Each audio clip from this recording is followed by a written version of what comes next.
Well students, good morning. Online classes में आपका स्वागत है। सबसे पहले आपको होली की शुभकामनाएं। आज हम सेकेंड ईयर AHDP के फर्स्ट सेमेस्टर में chapter number 4 pharmacology, veterinary pharmacology का चैप्टर नंबर 4 का अध्ययन करेंगे। उसमें जो टॉपिक है वो है उपचार पर्ची अथवा चिकित्सक आदेश, जिसे हम बोलते हैं प्रिस्क्रिप्शन राइटिंग। प्रिस्क्रिप्शन जो लिखते हैं डॉक्टर, जब डॉक्टर के पास में कोई पेशेंट आता है, ह्यूमन डॉक्टर के पास, मेडिकल डॉक्टर के पास में आदमी जाता है बीमार होके, हमारे वेटनरी डॉक्टर के पास में पशु मालिक बीमार पशु को लेकर आता है, तो उसके लिए डॉक्टर जो है, पशु चिकित्सक जो है, एक पर्ची लिखता है जिसको उपचार पर्ची बोलते हैं। और उस उपचार पर्ची में जो पंजीकृत चिकित्सक होता है वो दवा देने वाले को, जो कंपाउंडर होता है, वेटनरी कंपाउंडर जिसे लाइव स्टॉक असिस्टेंट बोलते हैं, LSA या VA, उसके लिए वो प्रिस्क्रिप्शन लिखता है। उसको उसमें सारी चीज़ें लिख के बताता है, भाई ये पेशेंट है, इसको ये बीमारी है, उसको ये दवाइयाँ देनी है, इस प्रकार से दवाई देनी है, इसकी ये मात्रा है। और वो रोमन सिंबल में लिखता है उनको, रोमन में या लेटिन में उनको सिंबल में लिखता है शॉर्ट में कि और ये दवाई जो है किस मात्रा में देनी है, या किस किस मात्रा में ये दवाइयाँ मिलानी, मिश्रण बनाना है, फिर इसको किस रूट से देना है, कितनी बार देना है दिन में, आदि आदि चीज़ें जो है उसमें दिशा निर्देश होते हैं। तो ये पहले जब हमने चैप्टर पढ़ा था, जो रोमन शब्दों का उपयोग करते हैं प्रिस्क्रिप्शन राइटिंग में, तो उसमें अभी मैंने आपको उपचार पर्ची के बारे में बताया था। अब इसमें उपचार पर्ची के कितने भाग होते हैं। उपचार पर्ची आप लोग जब हॉस्पिटल में जाते हो, अगर नहीं गए हो तब हॉस्पिटल में चले जाना, जो भी हॉस्पिटल आपके नज़दीक में, गांव के पास में, वहाँ उपचार पर्ची जो है डॉक्टर है या कंपाउंडर है वो लिखता है, पशु मालिक को देता है। वो उपचार पर्ची की आप फ़ोटो खींच के अपने पास रखो, और उसमें क्या क्या चीज़ें होती है, ये आपकी बुक के पेज नंबर 19 पर जो है उपचार पर्ची का प्रारूप दिया हुआ है। उपचार पर्ची का प्रारूप उसमें दिया हुआ है। तो उसमें क्या लिखते हैं, उसके उपचार पर्ची के प्रारूप के निम्न भाग होते हैं। कौन कौन से भाग होते हैं? वो है डिस्क्रिप्शन ऑफ एनिमल, रोगी का वर्णन, यानी जो पशु बीमार है उसका वर्णन लिखते हैं पहले, उसको बोलते हैं रोगी का वर्णन। तो सबसे पहले तो पर्ची में उस पशु चिकित्सालय का नाम होगा, जैसे जो भी पशु चिकित्सालय होगा उसका नाम होगा, नहीं नाम होगा तो वो वहाँ पे उस पर मोहर लगा देते हैं हॉस्पिटल का। जैसे आपकी पर्ची में दिया हुआ है, इसमें 19 नंबर पेज पे MJF चिकित्सालय चोमू, MJF चिकित्सालय चोमू। उसके बाद में नंबर 1 जो है वो है डिस्क्रिप्शन ऑफ पेशेंट, उसको बोलते हैं सुपर इंस्क्रिप्शन, उसको बोलते हैं सुपर इंस्क्रिप्शन। उसके अंदर देखो, उसका पेशेंट का ईयरली नंबर होगा, वार्षिक नंबर, तारीख होगी, उसका डेली नंबर होगा, मालिक का नाम होगा, पशु की नस्ल होगी कि गाय है, भैंस है, फिर उसका सेक्स होगा, उसकी एज लिखेंगे, उसके बाद में उसका निदान लिखेंगे। निदान का मतलब डायग्नोसिस, कि उसको क्या बीमारी है, उसको इन्फेक्शन है, या उसके पेट दर्द है, या उसको टेम्परेचर है, या उसको नमूनिया है, जो भी है वो लिखेंगे। तो ये पहला पार्ट है डिस्क्रिप्शन ऑफ पेशेंट, इसको बोलते हैं सुपर इंस्क्रिप्शन, सुपर इंस्क्रिप्शन इसको बोलते हैं। सेकंड जो है वो होता है सुपरस्क्रिप्शन। सुपरस्क्रिप्शन यानी सुपरस्क्रिप्शन में सिर्फ एक सिंबल लिखते हैं, यानी जो रोगी पशु का विवरण आ गया, उसके बाद में सुपरस्क्रिप्शन जो है इसमें केवल लैटिन शब्द का संकेत RX ये लिखते हैं। वो डॉक्टर जो है उसको सबसे पहले ट्रीटमेंट से पहले इसको लिखता है, जिसका अभिप्राय है कि इसको आप लीजिए, जो दवाई मैं लिख रहा हूँ इसको आप लीजिए या अपने पशु को दीजिए। और वास्तव में ये रोमन ईश्वर का संकेत है, रोमन भाषा में ये भगवान का संकेत है, जिसका मतलब है कि उपचार से रोगी के ठीक होने की मेरी शुभकामनाएं हैं। डॉक्टर ये लिखता है, उससे ये मतलब निकलता है रोमन शब्द में, रोमन का शब्द है ये RX रेसिपी जिसे बोलते हैं, कि उपचार से, जो उपचार मैं लिख रहा हूँ उससे रोगी के ठीक होने की मेरी शुभकामनाएं हैं। इसका मतलब ये है, इसको बोलते हैं सुपरस्क्रिप्शन। तो ये एग्ज़ाम में पूछा जाता है सुपरस्क्रिप्शन क्या है और सुपर इंस्क्रिप्शन क्या है, दोनों में क्या डिफरेंस है। तो सुपर इंस्क्रिप्शन तो पेशेंट का वर्णन है या रोग का निदान है, और सुपर इंस्क्रिप्शन में भगवान का सिंबल है ये रेसिपी। उसके बाद में आता है इंस्क्रिप्शन। इंस्क्रिप्शन जो है ये उपचार पर्ची का मुख्य भाग है।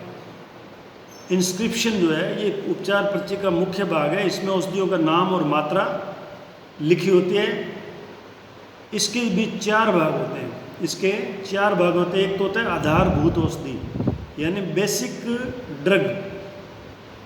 यानी बेसिक ड्रग का मतलब होता है कि ये रोग को चिकित्सा करने की मुख्य औषधि होती है। फिर होता है सहायक औषधि। सहायक औषधि मतलब एडजुवेंट ड्रग, यानी ये आधारभूत औषधि के प्रभाव को बढ़ाने का काम करती है। जो औषधि हम मेन जो औषधि देते हैं उसके साथ में एक सहायक औषधि देते हैं जो उसके प्रभाव को बढ़ाती है, कैटलिस्ट का काम करती है। आप जानते हो उत्प्रेरक का काम करती है, उसको बोलते हैं। तो जैसे अभी तीसरी होती है करेक्टिव ड्रग। करेक्टिव ड्रग का मतलब होता है जो औषधियाँ हमने 2 लिखी थी ऊपर, मेन औषधि और उसकी सहायक औषधि, वो दोनों औषधियाँ जो है उसको आपस में जब हम मिलाते हैं, देते हैं, तो कोई उसका दुष्प्रभाव या हानिकारक प्रभाव तो नहीं होता है। अगर होता है तो उस प्रभाव को मिटाने के लिए तीसरी मेडिसिन उसमें मिलाते हैं, उसको बोलते हैं करेक्टिव ड्रग्स। और चौथा होता है माध्यम, व्हीकल जिसे बोलते हैं, कि उस मेडिसिन को किस दवा में मिला के, किस चीज़ में मिला के देना। जैसे मान लो गुड़ में मिला के देते हैं या उसको पानी में मिला के देते हैं, तो वो चीज़ जो है वो व्हीकल बोलते हैं। उसको व्हीकल या स्नेहिल बोलते हैं, जिससे औषधियों के स्वाद को रुचिकर बनाते हैं, गंधविहीन कर देते हैं, या औषधि को आराम से लेने योग्य बना देते हैं। जैसे पानी है, तेल है, जो भी है, गुड़ है, उसमें मिलाते हैं, तो उसको बोलते हैं व्हीकल। तो अब आपका जो पेज नंबर 19 पे जो दिया हुआ है इंस्ट्रक्शन, उसमें बेसिक दवाई है मैग्नीशियम सल्फेट। यानी उस पशु को इन्फेक्शन ऑफ रूमन है, यानी उसका पेट में बंद पड़ा हुआ है, यानी वो गोबर नहीं कर रहा है, तो उसका जो ट्रीटमेंट है इंस्क्रिप्शन जो है उसमें बेसिक ड्रग है मैग्नीशियम सल्फेट, और उसका इफेक्ट बढ़ाने के लिए उसके साथ में मिलाते हैं सोडियम क्लोराइड, यानी नमक, खाने वाला नमक। और उसमें करेक्टिव जो है वो है पल्व जिंजीबेरिस, यानी इनका कोई गलत प्रभाव नहीं हो या दुष्प्रभाव नहीं, उसके लिए उसमें पल्व जिंजीबेरिस यानी अदरक का या सौंठ का चूर्ण उसमें मिलाते हैं, पाउडर मिलाते हैं। व्हीकल जो है उसमें एक्वा है, यानी इसका व्हीकल यानी उसको मिला के देने के लिए उसमें पानी मिलाते हैं, तो वो उसकी मात्रा दी हुई है, अलग अलग मात्रा है। जैसे मैग्नीशियम सल्फेट 250 ग्राम है, सोडियम क्लोराइड 130 ग्राम है, पल्व जिंजीबेरिस 30 ग्राम है, और एक्वा जो है वो 600 ml लेते हैं, उसमें मिला के उसको नाल से या बोतल से पिलाते हैं। चौथा जो पार्ट है वो उसका होता है सब्सक्रिप्शन, यानी सब्सक्रिप्शन का मतलब है ये औषधि देने वाले को दिशा निर्देश है, कंपाउंडर को या LSA को, कि भाई दवा किस रूप में तैयार करनी है। उदाहरण के रूप में उसको इलेक्चुरी यानी चटनी के रूप में देनी है, या लोशन के रूप में देनी है, पाउडर के रूप में देनी है, कितनी बनानी है। इसका जो संकेत होता है वो होता है MFT, बनाने का संकेत है MFT, मैन्युफैक्चर करते हैं उसको, उसका संकेत MFT है।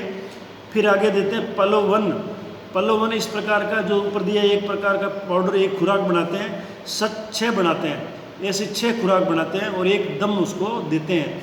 मतलब 6 और होस्ट, यानी एक जैसी 6 खुराकें बनाते हैं और उसको एक दम से देते हैं, यानी 6 बार देते हैं, उसको बार बार देते हैं। फिर आता है इसमें सिग्नेचर का मतलब है कि टू बी गिवन इमीडिएटली, यानी उसको दिशा निर्देश है। सिग्नेचर का मतलब है पशु मालिक या पशु परिचारक को मार्गदर्शन है या दिशा निर्देश है कि पशु को औषधि कब कब और किस मार्ग से देनी है, उसको सिग्नेचर बोलते हैं। लघु हस्ताक्षर का मतलब होता है इनिशियल, छोटे हस्ताक्षर। आप दो प्रकार के हस्ताक्षर करता है आदमी, एक तो फुल साइन करता है, एक शॉर्ट में साइन करता है, उसको बोलते हैं इनिशियल लघु हस्ताक्षर। यानी जब दवाई वगैरह लिख देता है सारी कुछ दिशा निर्देश, तो अंत में डॉक्टर जो है वो अपने इनिशियल करता है, लघु हस्ताक्षर करता है, और उसके नीचे अपना नाम लिखता है और उसमें तारीख लिखता है। अब ये पेज नंबर 19 पे दिया हुआ है, उसमें कुछ चीज़ों का ध्यान रखने वाली बातें हैं। ये जब प्रिस्क्रिप्शन आप लिखते हो तो उसमें कुछ चीज़ों का ध्यान रखना चाहिए। क्या क्या ध्यान रखोगे? एक तो पर्ची लिखते समय भाषा और व्याकरण का ध्यान रखें। मतलब भाषा जो है वो सिंपल हो और व्याकरण भी आपकी सही हो, ताकि क्या उसका कोई अनर्थ नहीं निकले। यदि पशु को किसी ने भेजा है, अगर मान लो किसी आपके पॉलीक्लिनिक में कोई पशु गांव के हॉस्पिटल से भेजा है रेफ़र करके, तो आपको उस पर्ची में रेफरेंस का भी लिखना पड़ेगा कि ये रेफ़र कहाँ से होकर रेफ़र हो गया है, वो रेफरेंस नंबर उसमें पर्ची में लिखने पड़ेंगे। पर्ची के बाईं साइड में, जो पर्ची की लेफ़्ट साइड है ऊपर वाली, वहाँ उसको टेम्परेचर, पल्स और बीपी वगैरह, उसका टेम्परेचर कितना है, उसकी पल्स रेट क्या है, उसका ब्लड प्रेशर कितना है, ये आदि चीज़ें भी उसमें लिखते हैं। मेडिकल डॉक्टर आजकल लिखते हैं। आप अगर मेडिकल में कोई जाते हो या अपना पेशेंट कोई जाता है, उसकी पर्ची देखोगे तो उसके ऊपर की साइड में ये चीज़ें लिखी होती है, लिखनी चाहिए। उपचार पर्ची की प्रत्येक लाइन को अंग्रेजी के बड़े अक्षर से शुरू करें। जो भी लाइन आप लिखते हो उसका पहला अक्षर बड़ा अक्षर होना चाहिए, कैपिटल लेटर होना चाहिए। इंस्क्रिप्शन जहाँ तक अंग्रेजी में साफ सुथरे अक्षरों में लिखो। इंस्क्रिप्शन का मतलब है जो मेन जो दवाइयाँ आप लिखते हो, जो ट्रीटमेंट लिखते हो, वो इंस्क्रिप्शन है। तो वो जो है हमेशा जहाँ तक हो सके उसको अंग्रेजी में साफ सुथरे अक्षरों में लिखना चाहिए। तो ये जो है ये प्रिस्क्रिप्शन राइटिंग था, यानी उपचार पर्ची को लिखने का तरीका था। और उपचार पर्ची को लिखते समय विपरीत असर वाली दवाइयों का ध्यान रखें। जो दवाइयाँ बुरा असर करती है दवाई, यानी उसका असर जो ख़राब होता है उसका ध्यान रखें, नहीं तो दवाई देते फ़ायदे के लिए उसमें नुकसान हो सकता है। तो विपरीत असर वाली दवाइयों का ध्यान रखना चाहिए उपचार पर्ची को लिखते समय। अब इसके कुछ एग्जाम्पल है, ये आपको कल बताएंगे कि ये एग्जाम्पल क्या है, इसका क्या मतलब है। कुछ एग्जाम्पल है इसके प्रिस्क्रिप्शन राइटिंग के 8-10, ये आपको कल बताएंगे। धन्यवाद।